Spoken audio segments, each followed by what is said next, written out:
Tá, aqui. Pessoal, o que aconteceu? Por que a gente está voltando a esse sistema anterior? O cronograma que eu havia feito inicialmente com a professora Juliana, ele já era um cronograma que no mês de novembro ele ficaria um pouco complicado de ser manejado, porque em novembro, eu vou mostrar para vocês daqui a pouquinho o cronograma da disciplina, mas a gente, a partir da semana que vem, vai começar a ter prazos bem apertados, de forma com que se a gente se visse sempre apenas a cada 15 dias, eu acho que a gente não conseguiria ter um distanciamento adequado do prazo final para que a gente pudesse conversar com calma sobre as peças e tirar a dúvida que vocês possam ter. Então, a gente já sabia que isso aconteceria em novembro. Uma coisa que deixou essa situação um pouquinho mais complicada foram essas 2 últimas semanas, porque o nosso cronograma, ele partiu do pressuposto de que nós nos veríamos, semana passada não, porque foi feriado, mas na semana anterior, aquela semana que foi a do dia 4, do dia 5, que foi a semana de eventos. A gente não sabia no começo do semestre que essa semana seria uma semana não letiva, assim, não de aula propriamente dita. Então, perder essa semana prejudicou também o calendário em outubro. Por favor, Elias, fique à vontade.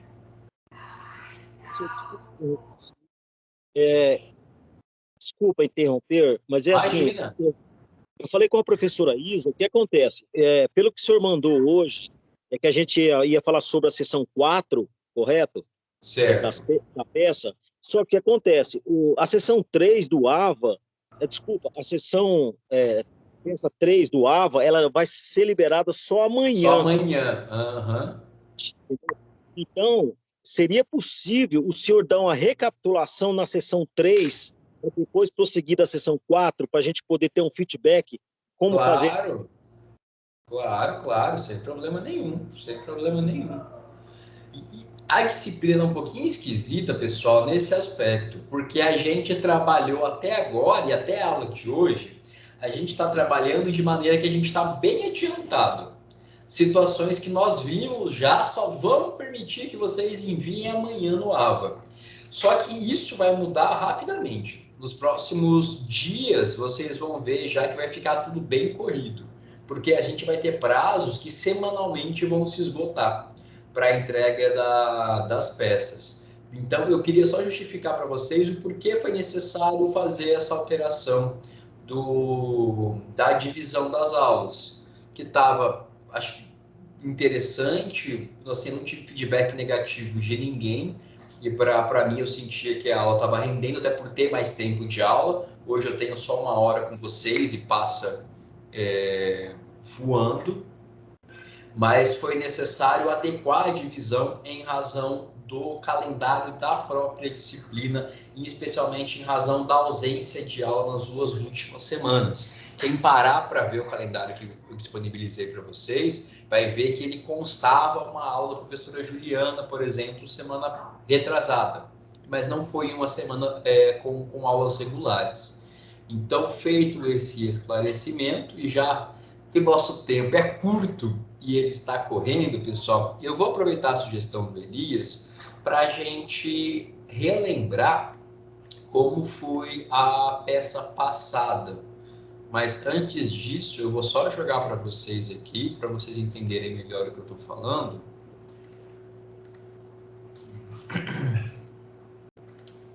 O cronograma da disciplina. Opa, isso aqui para fechar, vocês vão percebendo. Tá, esse aqui é o cronograma. Quem não conseguiu acesso, quem não tem, sei lá, me dá uma louca e encaminho para vocês. Pessoal, percebam que a gente já viu, a gente tem, já dei para vocês o esqueleto, tem a aula gravada de penal. Sessão 1, sessão 2 e sessão 3, que a gente vai relembrar agora. E a gente vai hoje falar da sessão 4. Percebam que são só 6 sessões.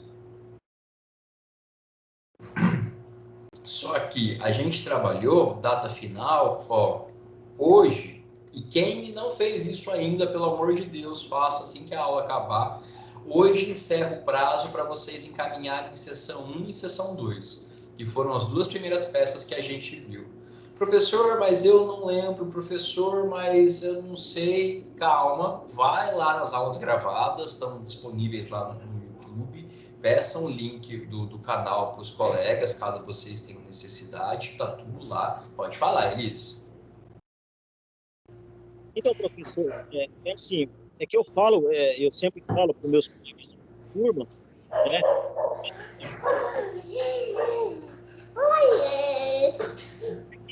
Parabéns. Elias, desculpa, não sei se foi só comigo, mas cortou bem o que você falou. Você comentou que fala com os colegas de turma e aí eu não consegui ouvir mais. E eu não sei se o meu fone também está 100%, estou com receio. A partir do momento que o início da sua aula, eu falo para eles já começarem a fazer essa peça justamente por causa do prazo, entendeu? Então, por exemplo, hoje a gente vai ter uma recapitulação da sessão 3, que o prazo vai ser até o dia 28 só. A sessão 4, no dia 5/11. Vai voar agora. São prazos apertados. Eu só não fiz a sessão 3 ainda porque não estava disponibilizado no AVA, né? Mas a entrega dela.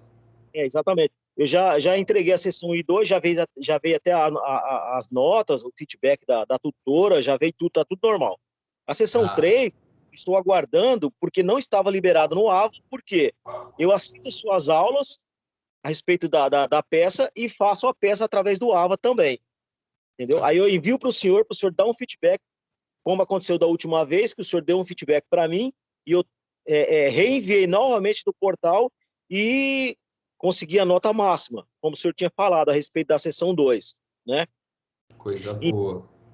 Então, é que eu falo para os colegas de turma, é assim, a partir do momento que o senhor ministrou a aula da sessão X, já vai em cima do assunto, já vai fazer a petição para não deixar o prazo para a última hora, para não ter problema, porque assim, é preciso mandar para o senhor dar um feedback da situação da peça, para ver qual o erro que cometeu, para o senhor reenviar para o aluno poder fazer a correção e lançar no portal. Pessoal, eu faço as palavras do Elias as minhas, e eu chamo a atenção de vocês justamente para esse ponto agora. Porque, como eu disse, ó, a gente ficou com um prazo bem elástico aberto de agosto até hoje à noite. Então, a gente teve aqui, ó, agosto, setembro, outubro, 2 meses, mais de 2 meses de prazo aberto para vocês. Agora, a partir da sessão 3, que é a metade, esses prazos já começam a seguir uma lógica diferente, ó, como o Elias falou. A gente está tendo aula hoje, dia 19, próxima peça é dia 28, que vocês têm que entregar. Prazo final é dia 28. Perdeu o prazo, não vai ter nota. Notem, semana que vem vai ser dia 26. Aí a gente vai ter aula dia 26 sobre... Nossa, a gente vai ter aula dia 26, que vai ser a sessão 5, para a peça que vocês vão entregar lá no dia 13. Só que aí a gente vai ter o feriado também no começo de novembro de finados. Então a gente vai ter uma aula a menos. Então fiquem alerta em relação aos prazos, porque se até hoje esses prazos foram elásticos, a partir de amanhã que inicia a sessão 3 nova de vocês, esses prazos vão começar a ser bem curtos. Eles vão começar a ser prazos de uma semana. Então, aproveitem justamente esse momento da aula. Eu parei, expliquei a peça. Tô cansado. Hoje eu não consigo. Amanhã cedo eu tenho trabalho. Sei lá, calma. Você tem uma semana para se programar. Só que agora você tem uma semana. Antes você tinha 2 meses. Então, tomem cuidado com isso, tá? Porque, repito, até hoje, até dia 19 de outubro, esse prazo foi elástico. Foi um prazo bem amplo. Vocês têm até a noite, o fim da noite de hoje, e possivelmente no horário de Brasília, ou seja, com uma hora a menos para a gente, para vocês entregarem essas duas peças. Se você não fez isso, nem assista essa aula agora. Vai atrás das aulas anteriores e vai lá fazer suas peças, e depois você assiste essa aula que eu estou dando agora, a gravação dela. Vocês têm que entregar. Pode falar, Sandra. É uma coisa que a gente... É como se fosse um treinamento, porque quando a gente vier no escritório, os prazos vão ser muito mais reduzidos do que isso. E a gente tem que já estar preparado para quando estiver enfrentando essa situação, porque às vezes é 3 dias, 4 dias, 2 dias para se fazer uma peça. Então a gente já tem que treinar agora, né? Ainda mais em processo penal. Processo civil hoje é tudo em dias úteis, né? Processo penal, às vezes você tem 2 dias por recurso, 3 dias por recurso. Você perdeu o prazo, perdeu o recurso. Então, vocês têm que tomar cuidado, e como os processos hoje também são eletrônicos, eles também te permitem peticionamento até o fim do dia. Mas é claro que se você for peticionar depois das 10 da noite do último dia do prazo, alguma coisa vai dar errado. Fique tranquilo, alguma coisa vai acontecer, o sistema vai estar fora do ar, seu computador vai acontecer alguma coisa, vai chover, vai cair sua energia, não deixem, tá? Aqui é justamente como a Sandra falou, um treinamento para vocês. Se vocês perderem o prazo, vocês vão se complicar muito. Imagina a sua cara para explicar para o cliente que ele pagou para você recorrer, vocês combinaram que você ia recorrer, você vai falar o que para ele? Você perdeu o prazo? Então, pensem nesse constrangimento. E na vida real seria assim que aconteceria. Pessoal, eu só estou chamando a atenção de vocês disso hoje com mais ênfase, é porque a partir de hoje essa dinâmica muda. É a partir dessa aula, desse momento, que nossos prazos vão deixar de ser cumpridos para a gente trabalhar com prazos bem curtinhos, de apenas uma semana entre eles. Tá? Então fiquem atentos. Hoje é o último dia, sessão 1, sessão 2, e amanhã começa o prazo para entrega da sessão 3. Mas, bom, peço desculpas pela barulheira de cachorro, espero que eles parem em breve. Eu vou abrir aqui para vocês, pessoal, a sessão 3, para que vocês vejam, e para a gente até, a partir dela, já puxar o link para a sessão 4. Sessão 3, pessoal. Caramba. Deixa eu encontrar aqui. Cronograma, vou fechar, que eu não vou mais usar. A sua petição. Sessão 3, aqui. Essa aqui é a sessão 3, cujo prazo se inicia amanhã. Na petição 3, a gente continua atuando no caso do nosso cliente, o Joaquim das Dores. Na sessão 3, nós tínhamos uma situação posterior ao nosso pedido de revogação da prisão preventiva, que foi a peça 2. Na 3, a gente tem a resposta, que é: o juiz indeferiu nossa peça 2. Nosso cliente continua preso. E não só nosso cliente continua preso, como o juiz, na primeira fase do tribunal do júri, pronunciou o réu. Ou seja, o juiz singular, o juiz togado, o juiz do tribunal do júri, se convenceu da existência de indícios suficientes de autoria e prova da materialidade da ocorrência de algum crime doloso contra a vida, e por isso, em uma decisão que mantém o procedimento em tramitação no tribunal do júri, ele atesta que ocorreu o homicídio simples no nosso caso. Então, a gente discutiu na aula passada que o tribunal do júri ele é bifásico. Em uma etapa é o juiz concursado, o juiz de carreira singular, que analisa o caso.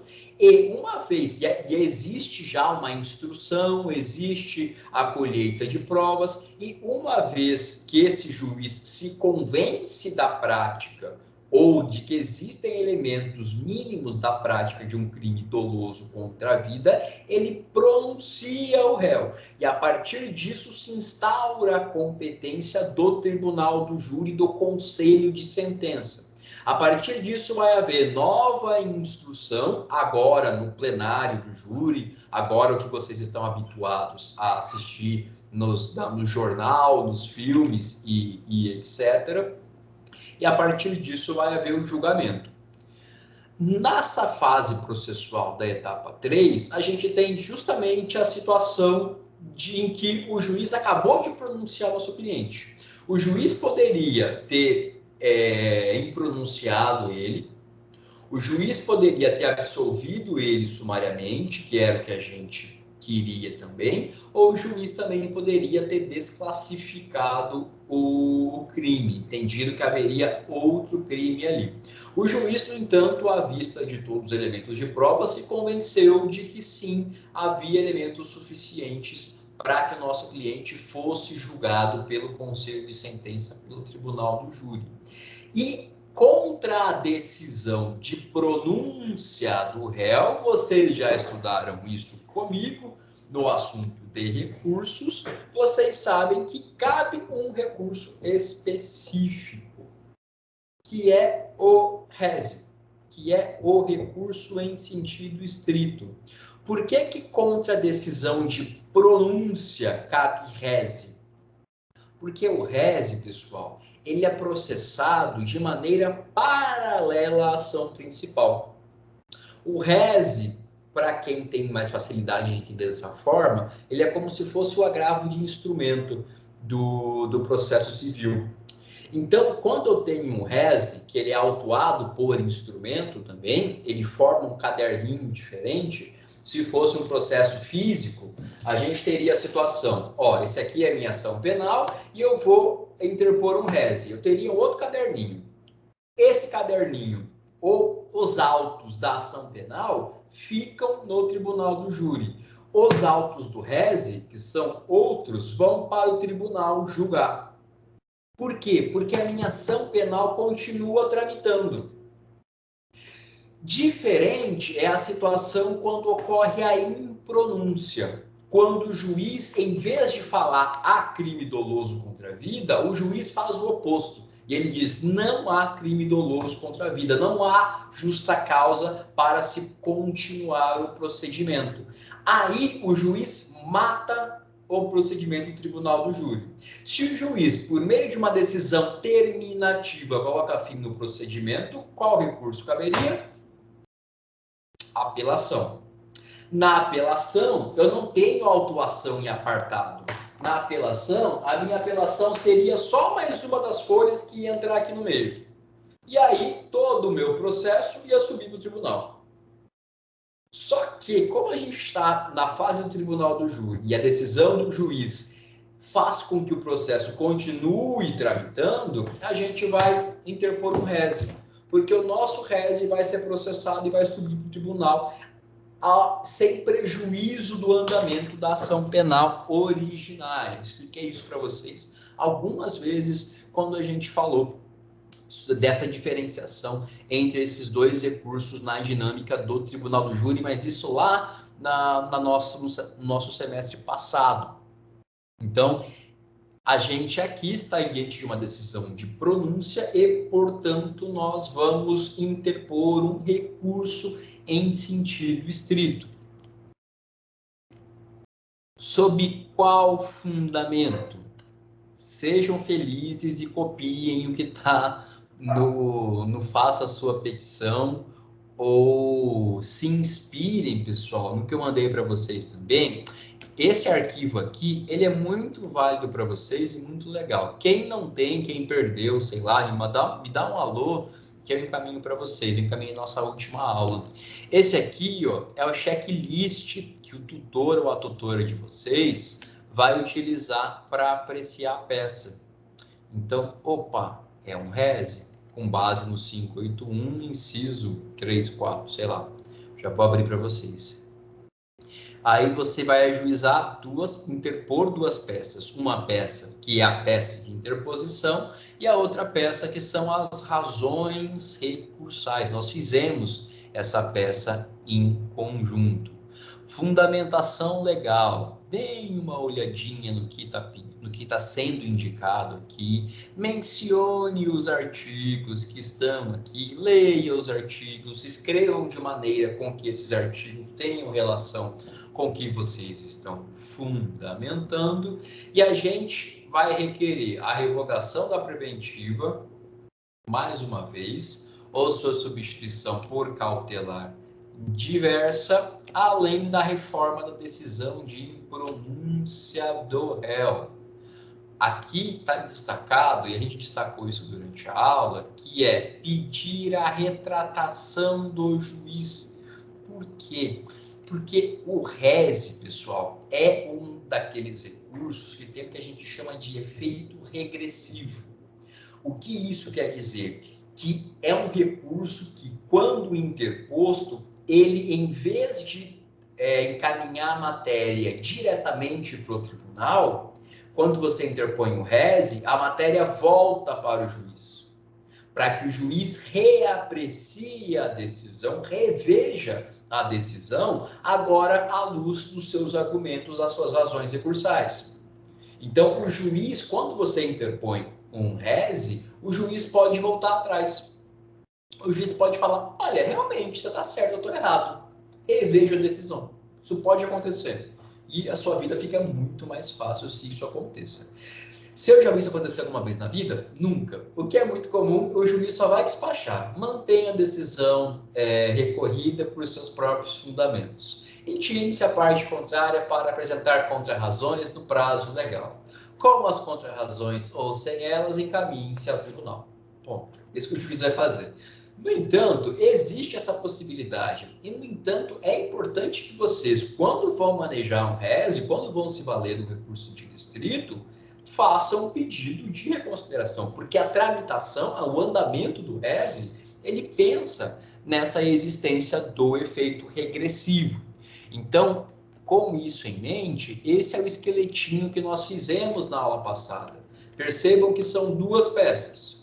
Primeira peça, é isso aqui, um parágrafo. Só, fulano de tal vem fazer o quê? Interpor rese, com base no quê? 5814 do CPP. Contra o quê? A decisão, blá, blá, blá, blá, blá, blá. E aí, a gente pede já aqui que seja realizado o juízo de retratação. Em caso de manutenção da decisão, seja o recurso processado e encaminhado ao Tribunal de Justiça de Minas, que é o tribunal competente para julgar um rese contra a decisão do juiz da vara do Tribunal do Júri de Contagem. Então, percebam, primeira peça é direcionada para o juiz. Eu falo, seu juiz, estou recorrendo. Seu juiz, processe o meu recurso em sentido estrito. Minha segunda peça são as minhas razões recursais. Aqui, eu não estou falando mais com o juiz.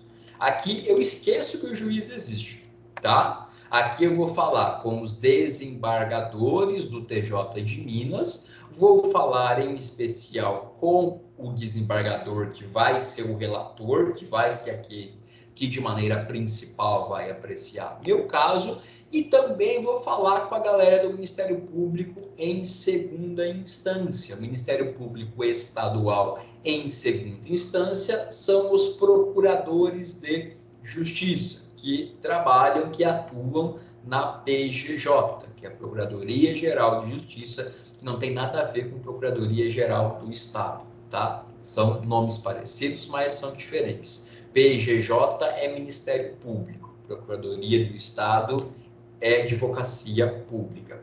Então, aqui, quando eu me dirijo aos atores do processo em segunda instância, eu vou mais uma vez, o Joaquim das Dores já está qualificado, inconformado com a decisão, fatos, copiem do que está no material, sejam felizes. Claro, deixe um pouquinho mais coerente, às vezes o enunciado é meio confuso. Mérito, vocês vão utilizar o que o material já fornece para vocês, para que vocês impugnem, ataquem a fragilidade da prova contra o réu. E, além disso, pedir mais uma vez a revogação da preventiva. Quando vocês alegam a fragilidade da prova contra o réu, vocês podem pedir a reforma da decisão de pronúncia para uma absolvição sumária, ou ainda para uma impronúncia, tá? Qualquer uma das duas situações contempla o que é esperado da peça de vocês. Por isso que, por fim, a gente vai pedir o conhecimento do nosso rese e, no mérito, que ele seja provido para o fim de pronunciar o réu ou absolver sumariamente. E também requeria a revogação da prisão preventiva. Então, esse é o esqueletinho que nós fizemos na aula passada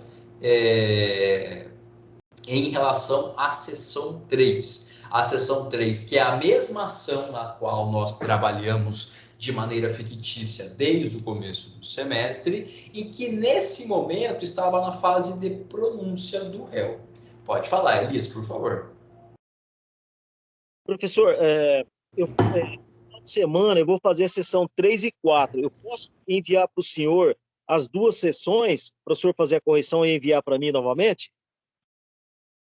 Tranquilamente, Elias. Eu só te peço um favor. Às vezes, no final de semana, eu fico também... Às vezes, minha esposa faz plantão, fico com as crianças, é tudo meio caótico. Se eu demorar para te responder, me cobre, tá? Por favor, na segunda-feira. Se eu não te responder até segunda, me cobra. Mas pode mandar sem problema nenhum. Ok. Então, aqui, pessoal, utilize esse esqueletinho que nós fizemos, que vai dar tudo certo, tá? Tá disponível para vocês. Se você não tem, me dá um alô que eu te encaminho. Mas está aqui as duas peças que nós fizemos na nossa aula passada. E aqui eu aproveito já para a gente puxar a nossa peça 4. Assim que eu me situar. Aqui, peça 4. Tem outro aqui, tá perdido aqui. Aqui, pessoal, eu encaminhei para vocês a checklist da peça 4 e encaminhei também o enunciado da peça 4, que é esse aqui. Na nossa peça 4, vamos ver juntos. Nós seguimos trabalhando na ação do nosso amigo, do nosso cliente, Joaquim das Dores. Ele havia sido pronunciado por homicídio simples, ou seja, não um homicídio qualificado, 121 caput do Código Penal.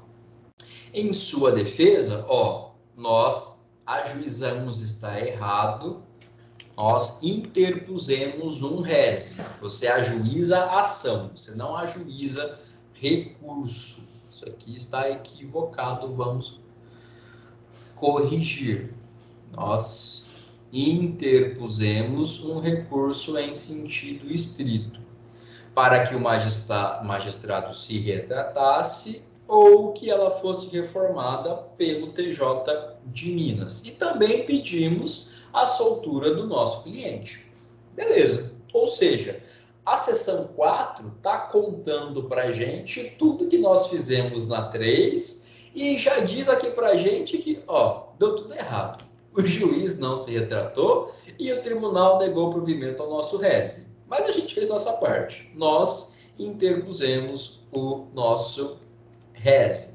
E, inclusive, manteve a preventiva do réu. Eu não escreveria provisória aqui, escreveria preventiva, porque, tecnicamente, a gente remete à prisão preventiva nos moldes do 312 do CPP. Prisão provisória é um termo genérico. Dessa forma, ou seja, o nosso cliente estava pronunciado, ou seja, agora ele seria julgado pelo conselho de sentença, pelas pessoas, pelos jurados do tribunal do júri. E ele foi levado a julgamento no tribunal do júri propriamente. Na segunda fase, há nova instrução, houve-se testemunhas e etc. Todo o procedimento é realizado. E aí, nosso cliente vai ser condenado.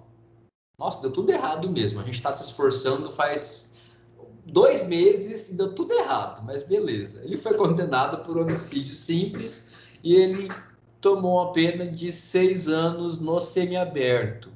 Pessoal, 6 anos, se o réu é primário, não dá regime fechado, tá? Se ele é reincidente e ele com 4, com 5, ele já vai para o fechado. Mas primário com 6 anos fica no semiaberto. Tá, então ele foi condenado a 6 anos, 121 caput.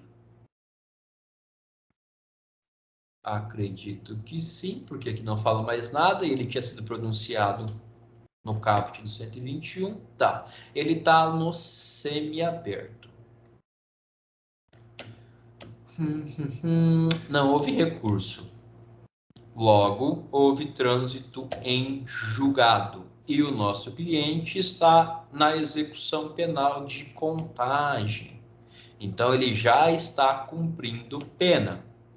Joaquim é primário e ele trabalha como cozinheiro. Ou seja, ele está exercendo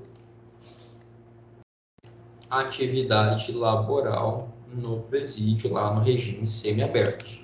O regime semiaberto que tem como pressuposto fornecer e oferecer ao preso, ao reeducando, a possibilidade de trabalho. Ele possui bom comportamento carcerário. Ó, já cumpriu 12 meses da pena, uma pena de 6 anos. Somando-se nesse cumprimento, detração e remissão.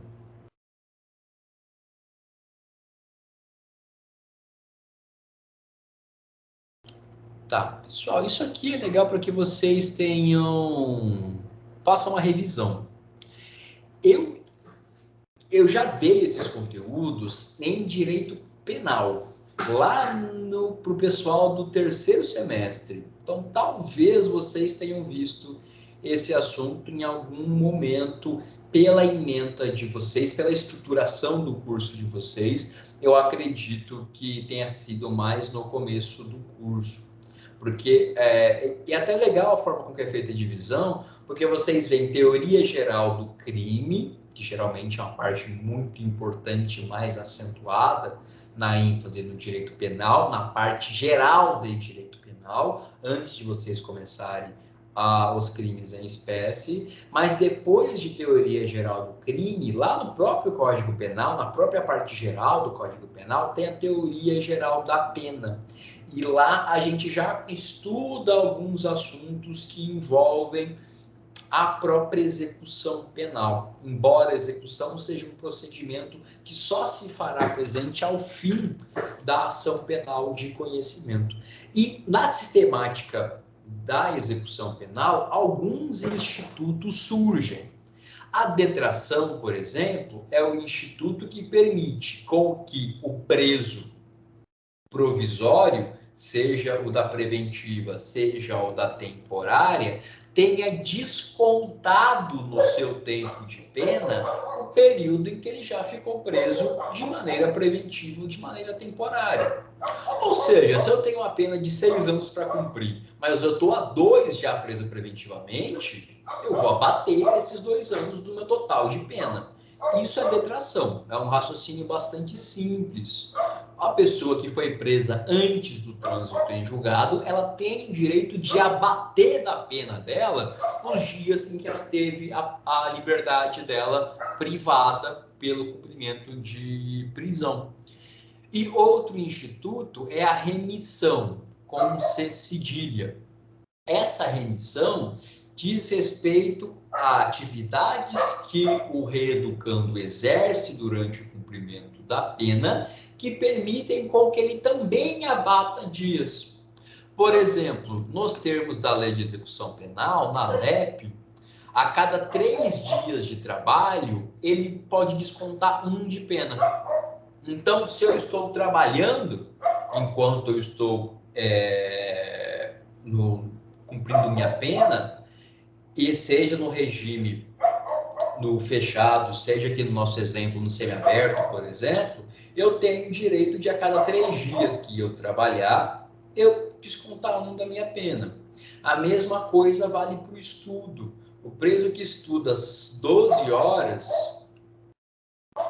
Deixa eu abrir aqui a LEP para não falar besteira para vocês, que minha memória é horrível.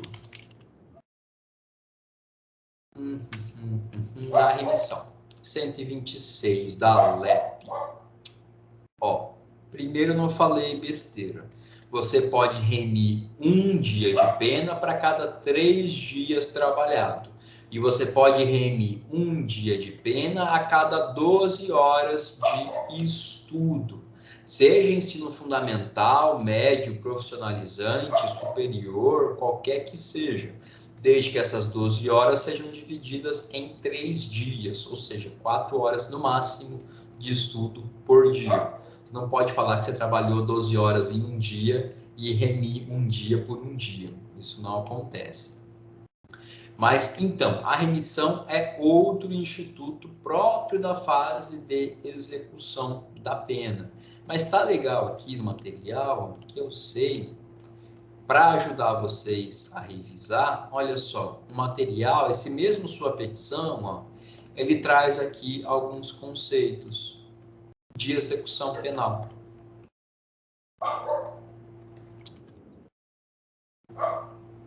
E, inclusive, aqui já estão os fundamentos que vocês vão precisar utilizar. Então, a parte da nossa peça de dos fundamentos, tem uma olhadinha aqui. Ó, já tem jurisprudência, já tem fundamento legal. Ó, nem precisava ter aberto a LEP ali, ó. Ó a remissão. 12 horas de estudo, 3 de trabalho. Tem mais alguma coisa? Será? Tem bastante coisa. A detração, que é o que a gente acabou de falar. E aí ele traz o enunciado propriamente para vocês. Mas esses são alguns pontos que são são interessantes para que vocês façam uma revisão. Até voltem, poxa, eu vi isso, talvez eu tenha visto isso lá no 3º semestre, no 4º semestre. Eu nem tinha maturidade para saber o que era uma bendita execução da pena. Agora você tem plenas condições de parar, de ver isso até com um pouquinho mais de calma e aproveitar essa oportunidade. Outro ponto também que é interessante, pessoal, aproveitando que eu estou falando disso, que eu acho que é uma maneira bem interessante, bem legal da gente entender a execução penal, porque, percebam, a gente está defendendo o nosso cliente, acho que é o Joaquim, coitado, sempre que eu fosse ligar para falar com alguém da família dele, falar com ele, eu ia ter que consultar o nome dele. Ocorreu um fato.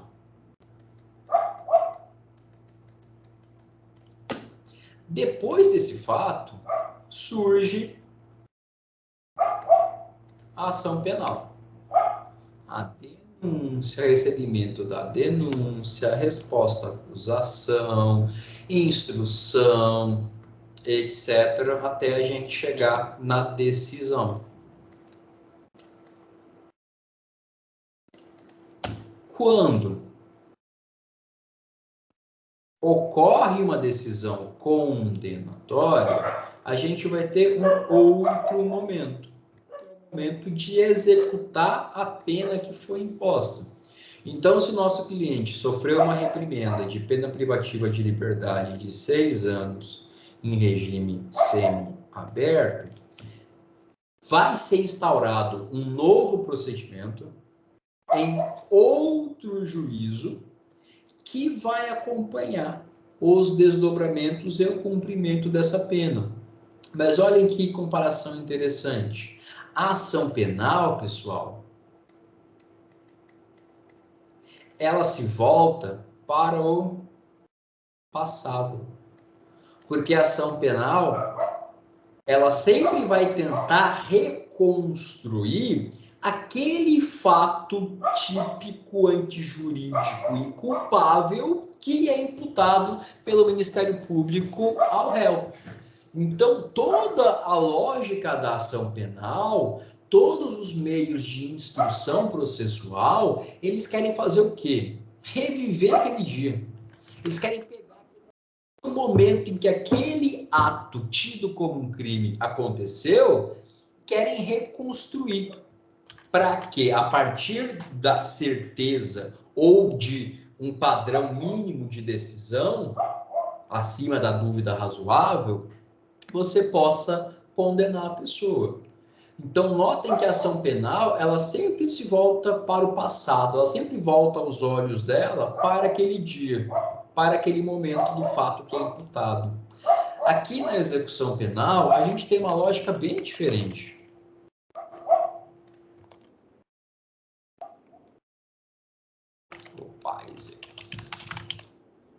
Aqui a gente não mexe mais, não olha mais para o que aconteceu aqui. tanto faz.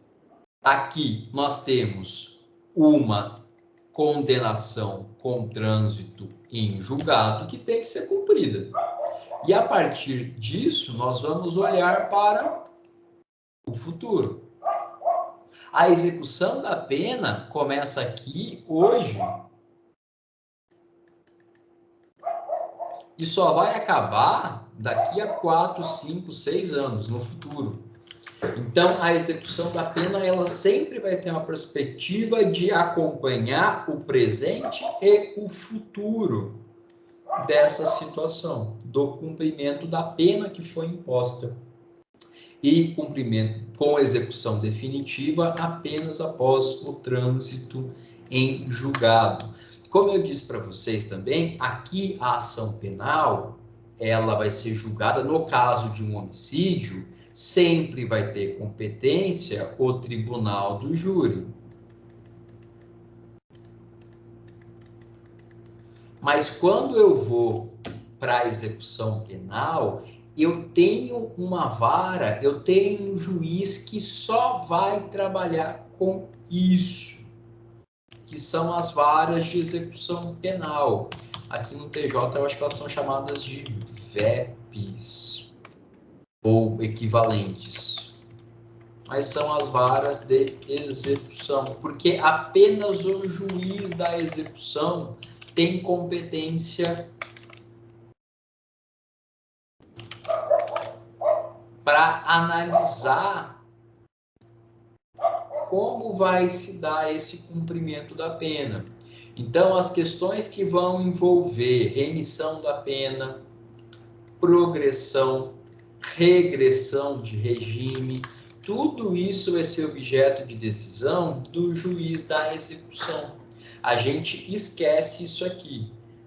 A condenação encerrou a competência do juiz da fase de conhecimento, da fase que fez a instrução, tentou reviver os fatos e, a partir disso, condenou o réu na nossa situação. E a gente, a partir de agora, olha para um procedimento que é bem diferente. E um procedimento que não será regido especificamente, embora às vezes com alguma disposição ou outra, pelo Código Penal e pelo Código de Processo Penal, mas um procedimento que vai ser regido por uma lei específica, que é a Lei de Execução Penal. Então, quando a questão conta para a gente uma historinha sobre o nosso cliente que está condenado com trânsito em julgado e está cumprindo pena, a gente tem que esquecer o que a gente sabe sobre a ação penal, porque não interessa mais. A ação penal já era, já perdemos. Já foi. A pena nem ficou tão ruim, está em regime semiaberto, então já estava preso preventivamente há 9 meses, eu acho que a escritura é enunciado. Então foi bom até. A gente, tudo que nós fizemos deu errado, tudo foi indeferido, mas no fim a pena não ficou alta. Ficou uma pena interessante. E é uma pena de 6 anos e nosso cliente já cumpriu 1 ano.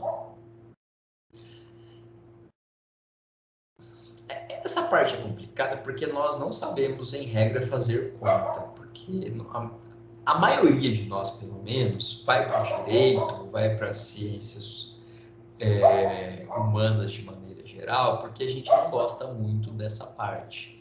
Só que na execução e também em dosimetria, às vezes, a gente tem que ter desconstruir isso e nos abrirmos a fazer um pouco de conta. Então, se eu tenho uma pena de 6 anos e eu já cumpri 1 ano, quer dizer que eu já cumpri 1/6 da minha pena. Ou seja, são 6 no total, já cumpri 1.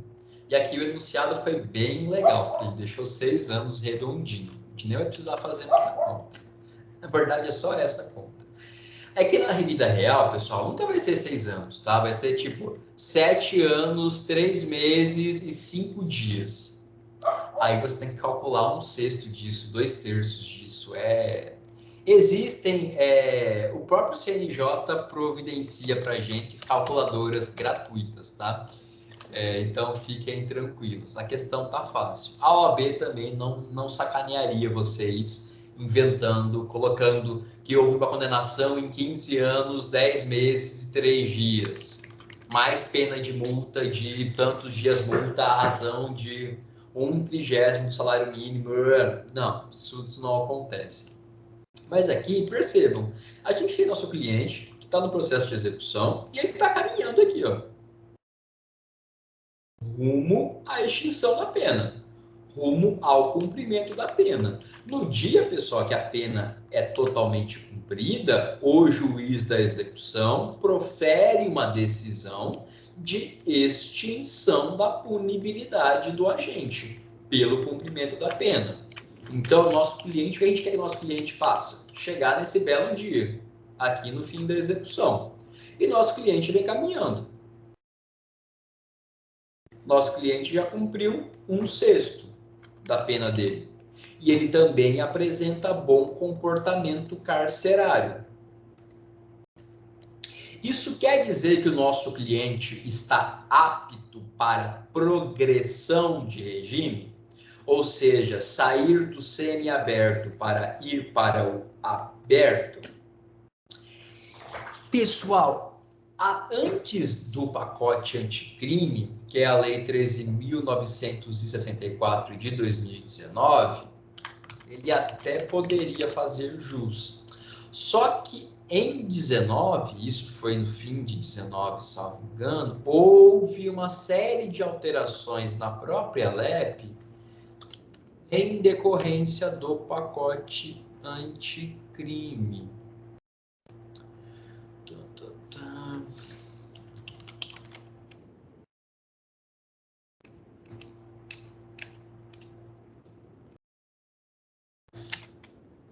Então, percebam que são vários, ó. A lei aparece várias vezes.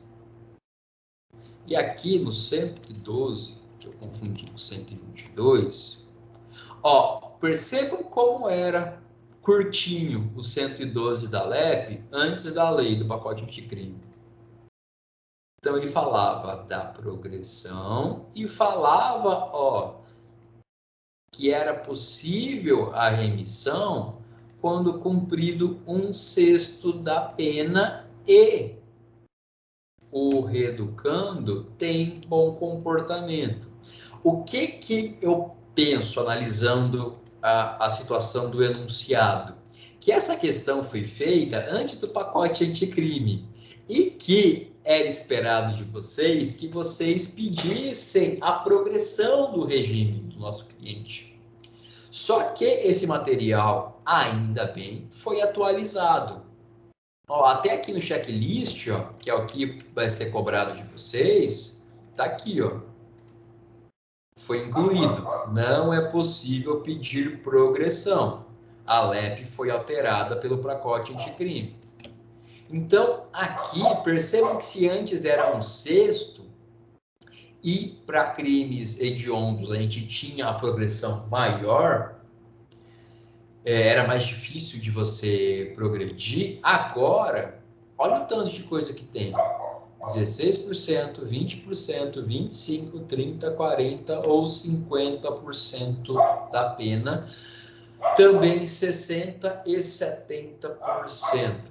Ou seja, existem situações em que só pode haver progressão de regime pelo requisito objetivo, que é o requisito de quanto da pena foi cumprida, exigindo até 70% de cumprimento de pena, além do requisito subjetivo, que é o bom comportamento carcerário. Então, a gente tem uma situação, o nosso cliente, ele é primário e o homicídio simples não é hediondo. Só o homicídio qualificado. Tem a lei dos crimes hediondos. Quem tiver dúvida, é só jogar no Google. Lei dos crimes hediondos. O simples não é hediondo. Então, o nosso cliente, ele vai estar aqui, ó, em 25%. ele é primário, mas ele praticou um crime com violência à pessoa, ou seja, ele matou alguém. E é um crime que não é hediondo. Se fosse um homicídio qualificado, seria. Então, nosso cliente, ele precisaria cumprir 25% da pena dele, ou seja, 1/4. E ele só cumpriu 1/6 da pena. Então, a gente tem que olhar essa situação e pensar, o meu cliente tem 1/6 de pena cumprida. O meu cliente também tem bom comportamento carcerário. O que eu posso pedir em favor do meu cliente? E aí, nós vamos ter 2 institutos da execução penal cuja aplicação é possível. Olha só, esse aqui é o ponto mais importante. Vocês têm que pedir, pessoal, à vista desse cenário, saída temporária e também autorização para trabalho externo, 122.1 e 37 da LEP. O nosso próprio enunciado vai contar para a gente mais historinhas sobre o nosso cliente, vai falar que ele sempre trabalhou como feirante, nunca teve emprego formal, ele vendia frutas, etc. E ele quer voltar a exercer a sua atividade profissional fora do estabelecimento, além de querer muito rever a família sem vigilância direta, ou seja, sem que a família tenha que ir até o estabelecimento prisional. E aí vem justamente, tendo em vista a LEP, que benefícios podem ser requeridos. E aqui, pessoal, parem, de verdade, parem para dar uma lida, porque tá legal esse materialzinho para vocês revisarem. Progressão de regime, não dá. Aqui tem um parêntese sobre progressão ou regressão per saltum, se você pode ir para um regime mais benéfico ou voltar para um regime mais gravoso, pulando os outros. Saída temporária. Opa, esse aqui nos interessa. Por quê? Nosso cliente tem requisito subjetivo, que é o bom comportamento. E a saída temporária, ela é possível... Deixa eu ver se está escrito aqui. Tá, critério objetivo e subjetivo... comportamento adequado, e aqui, o critério objetivo de saída temporária é 1/6 da pena, bingo, para o primário, ou seja, cabe para o nosso cliente. Nosso cliente tem bom comportamento, nosso cliente cumpriu 1/6 da pena. Então, portanto, deem uma lida aqui e utilizem esse tópico aqui para vocês fundamentarem a peça de vocês. Saída temporária. Ou vulga saidinha para alguns. Além disso, permissão para o trabalho externo. Nosso cliente também vai fazer jus a esse benefício. Opa, olha aqui, 1/6 da pena. Já está aqui o fundamento. 37 da LEP, o STJ, a remissão ele faz jus? Ele faz jus, só que a gente não precisa pedir a remissão, porque a remissão já está reconhecida. A gente já tem a situação... tem que voltar lá atrás. Mas, enfim, ele faz jus à remissão? Faz, porque ele está trabalhando. Trabalhou 3 dias, você pode remir 1 dia de pena. Ele pode fazer. A gente só não vai pedir agora, porque já foi reconhecida a remissão.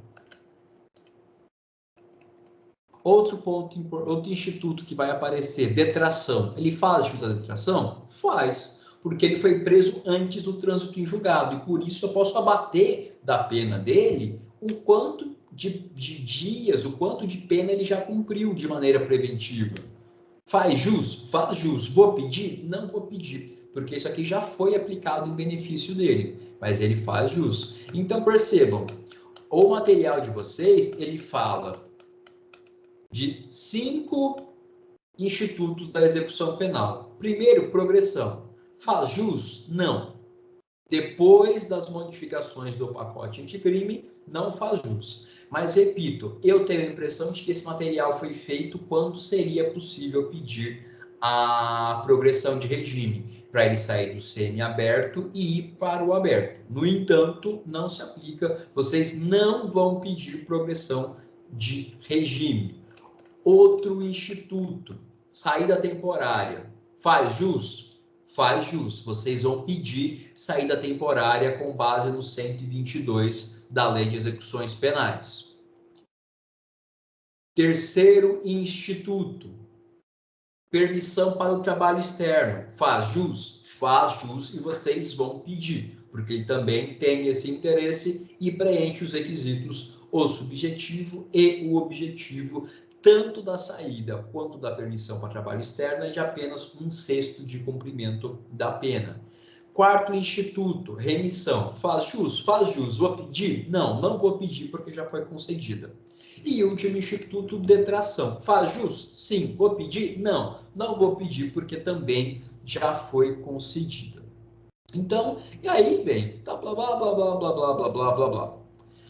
Diante de tudo isso, faça a petição cabível, tendo em conta esse cenário fático descrito e as disposições da LEP, já tendo em conta que o nosso cliente cumpriu 12 meses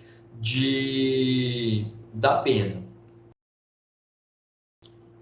E aí é aquela mesma situação que está em todos os nossos materiais. Tá, pessoal, ponto importante, na hora de fazer a peça, primeira questão que vocês têm que observar, primeiro ponto que vocês têm que ter em mente. Para quem eu vou direcionar essa peça? Com quem eu estou falando nessa peça? É com o juiz do tribunal do júri? Não, não é. Por quê? Porque a competência do tribunal do júri se encerrou com a condenação. Agora eu estou falando com o excelentíssimo senhor, o juiz, não coloquei adequação nenhuma de gênero de você, juiz de direito da vara de execuções penais da comarca de Contagem, que está lá no nosso enunciado, que o nosso preso está cumprindo pena em Contagem. Então, autos de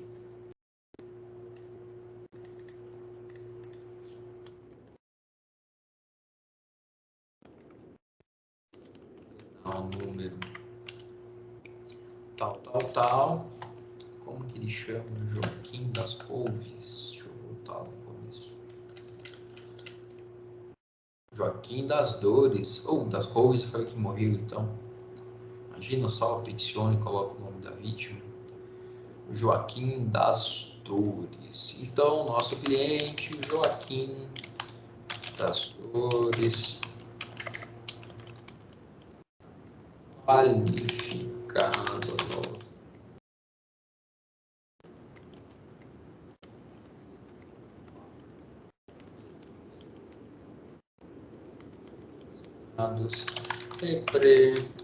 representado pelo advogado que ao final assina, vem a honrosa presença de... Professor, o senhor colocou já qualificado.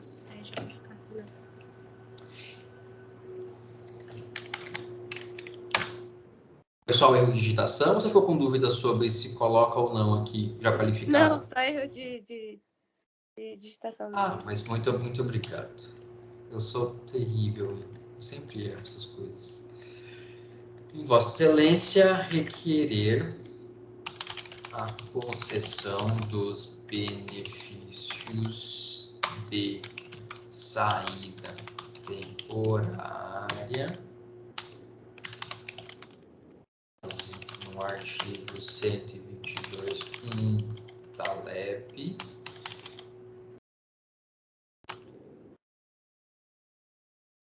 exercício de trabalho externo com fundamento no artigo 37 da mesma lei. De acordo com os fatos e fundamentos que passa a expor. Então, o que interessa para a gente? O que a gente está pedindo? Com que fundamento? 122.1 da LEP. Deixa eu ver se não estou escrevendo besteira para vocês. Saída temporária, 122.1. No nosso caso, é visitar a família. E o 37, que é o trabalho externo.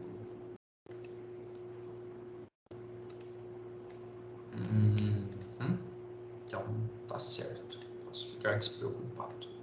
E exercício de trabalho externo com base no 37 da mesma lei. Volta para a nossa estrutura de sempre. Vocês podem colocar, pessoal, fatos, ou relatório, ou contextualização. Eu gosto de colocar contextualização nas minhas peças, porque você mistura fatos com o que foi processado, mas fiquem bem livres. Mas vocês vão ter que ter um primeiro tópico apresentando o que está acontecendo. Ó, seu juiz, o Joaquim foi condenado a pena de tantos anos, conforme decisão que transitou em julgado, e blá, blá, blá, blá, blá, blá, e está cumprindo pena aqui. Vocês vão pegar os enunciados, até só esse enunciado da 4, que é aqui, ó, o enunciado, pessoal. Peguem o enunciado, ó, a partir daqui, ó.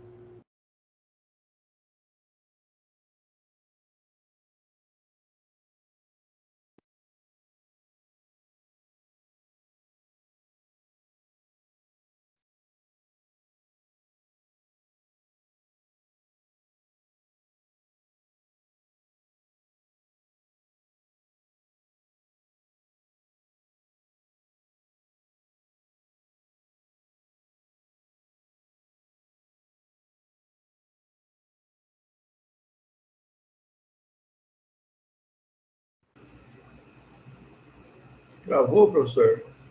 Qual foi? Só o meu. Aqui pra mim travou também. Travou.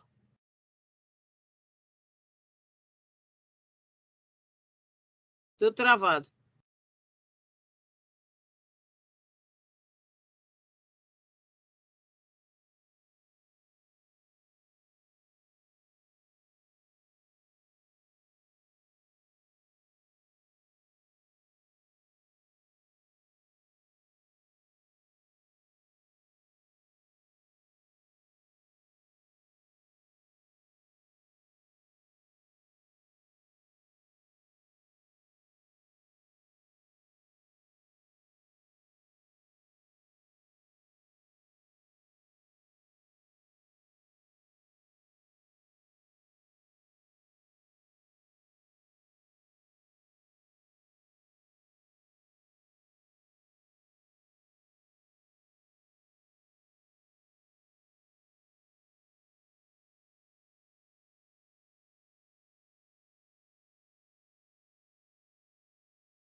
Tá mudo, professor.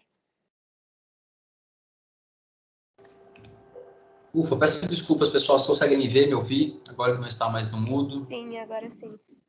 Eu travou tudo aqui, a tela azul, tô abusando muito do computador.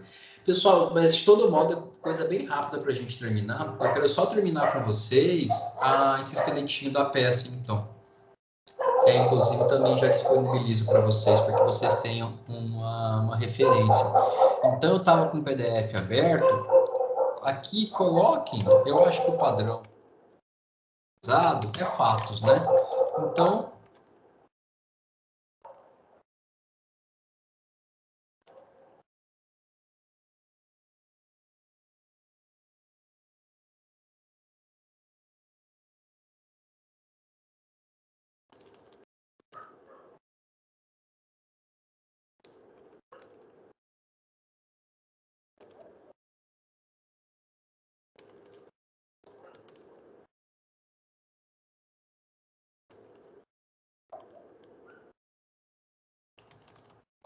aqui só coisa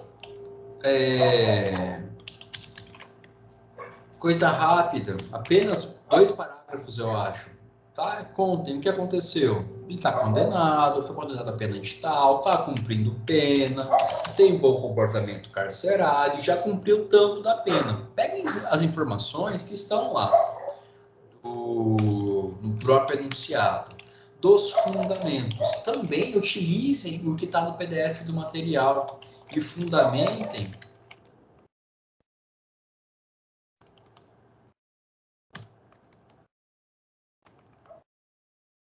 dos 2 benefícios: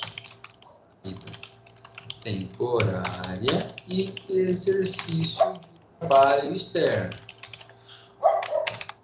Fundamentos. De acordo com o artigo tal da LEP, o reeducando faz jus ao benefício de saída temporária quando ostentar bom comportamento carcerário e cumprir o sexto da pena, nas situações descritas nos incisos do caput do artigo 122, entre elas a de ter contato com a família. Esse é o caso do requerente, por conta disso.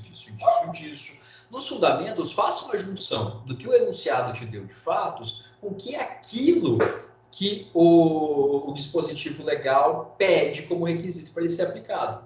Como é feita a subsunção do dispositivo? É sempre que os fatos se amoldam à norma. Então, mostre por que os fatos se amoldam à norma, se encaixam. Por que o seu cliente faz jus a esse benefício? E se ali no material, pessoal, já tem julgado, tem um pouquinho de doutrina, ou o que for, já aproveitem e utilizem aqui também, tá? Aqui, como nas vezes anteriores, fiquem bem tranquilos para utilizar o que o próprio material já traz para vocês. Lembrando que aqui vocês vão destacar apenas esses 2 institutos, saída temporária e trabalho externo. Para que, no fim, percebam que é bem tranquila essa petição. Eu acho que é a petição mais fácil que vocês já fizeram até agora. A petição mais fácil, nem a primeira foi tranquila, assim, que foi a resposta à acusação. Porque aqui vocês vão ter 2 institutos, fatos, por que esses 2 institutos são aplicáveis ao nosso cliente, e no fim, pessoal, nada além de pedir, que já está ali.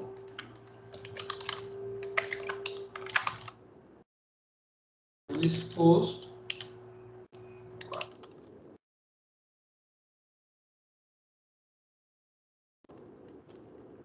Então, por um A ou B, vamos deixar ele melhor.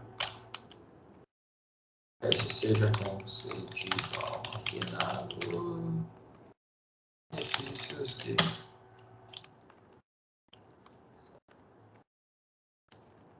horário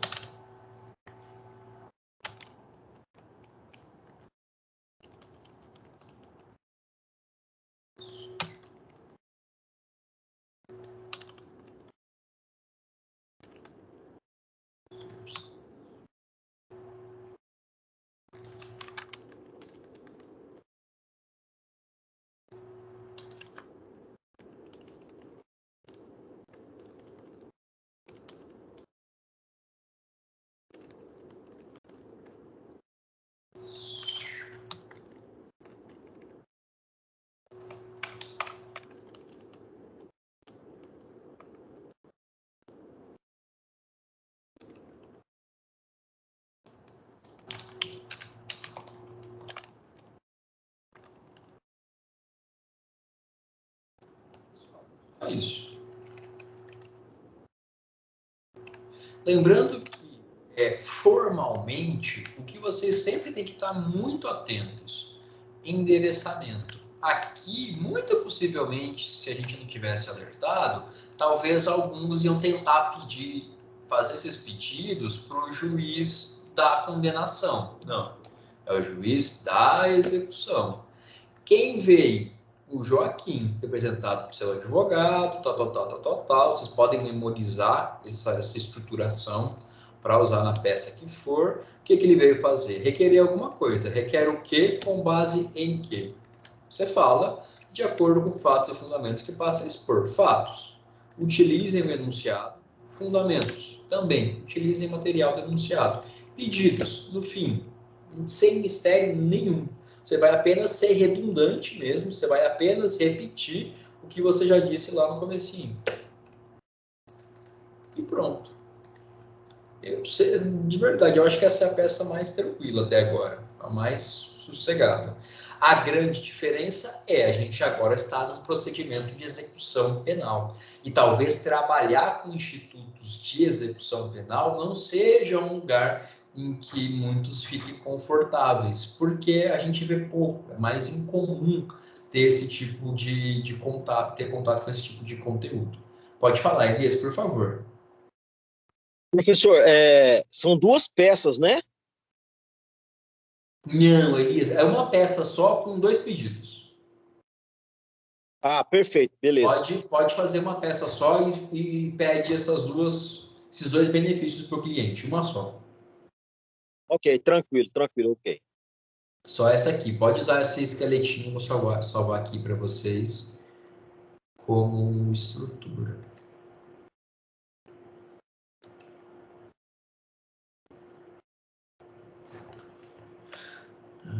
Aulas. Ô, professor. Sim. Às vezes parece um pouco estranho, mas as peças elas são todas semelhantes, né? Elas têm uma certa semelhança. E, tipo, não na parte textual, mas eu falo assim, nas separações, né? Porque, tipo, eu não sei se eu estava lendo que, tipo, na verdade, você tem que fazer e tem que seguir esse rito, né? Não tem outra forma, que é o rito jurídico mesmo, é a parte formal da coisa, né? Tem muito o que inventar, às vezes. Não, exatamente, Jorge. E assim, é legal você ter percebido isso. E, pessoal, isso aqui, eu acho que esse é o ponto alto da disciplina. É vocês assimilarem essa estrutura. Acho que o Jorge falou, esse é o rito, as peças se parecem. Percebam nossas peças todas, pessoal. Começa com endereçamento, a gente faz aqui referência a algum processo, e aqui o textinho é sempre o mesmo, só muda o que eu estou pedindo. Eu sempre vou dividir em fatos, fundamentos e pedidos. Essa estrutura, depois que vocês se acostumam com ela e pegam ela, vocês fazem qualquer peça depois. Isso aqui, vocês conseguindo assimilar essa estrutura aqui, esse esqueleto que eu passo para vocês, vocês vão embora. Qualquer outra peça que vocês precisarem fazer, em qualquer disciplina, vocês vão tranquilos. Pode falar, Elias, por favor. Então, professor, essa peça vai ser, por exemplo, numa mesma peça, vai ser uma de interposição, né, referente ao artigo 581 CPP, e mencionando as razões recursais do juiz, né? Isso, mas essa é a peça 3, que são 2 peças. Exatamente. Beleza. O que você falou. Na peça 3 são 2 peças, uma de interposição e uma de razões. E a peça 3 que eu acho que é a mais complicadinha até agora, por ser um recurso. E a peça 4 tá dada, tá bem sossegada. É uma peça só que para o juiz da execução. E aí vocês... Pessoal, como a gente teve tempo, eu até passei o tempo, como a gente até ficou com o tempo bem apertado, eu acho que não. Que vem, a gente até pode começar, talvez, revendo. Você falou, Elias, no comecinho, porque a gente está abrindo o calendário, semana que vem, a gente acho que nem vai estar com prazo aberto dessa 4 aqui ainda. Então, talvez dê para a gente começar tirando dúvidas de vocês. E aí, no segundo momento, falar da peça 5. Eu vou pensar também, e aí vocês fiquem à vontade para me sugerir alguma coisa, porque eu estou abrindo o cronograma aqui.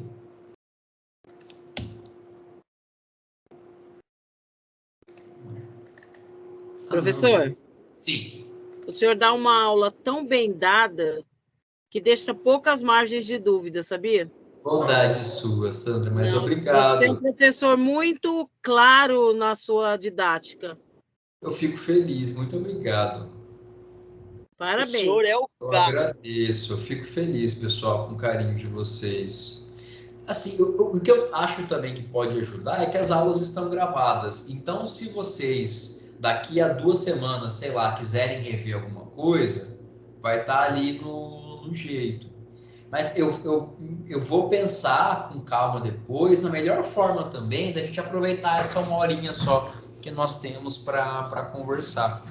E aí, fiquem à vontade também, pessoal, trocar ideia no decorrer da semana. O Elias falou que vai mandar no final de semana a peça, eu paro, dou uma olhadinha, já devolvo para vocês.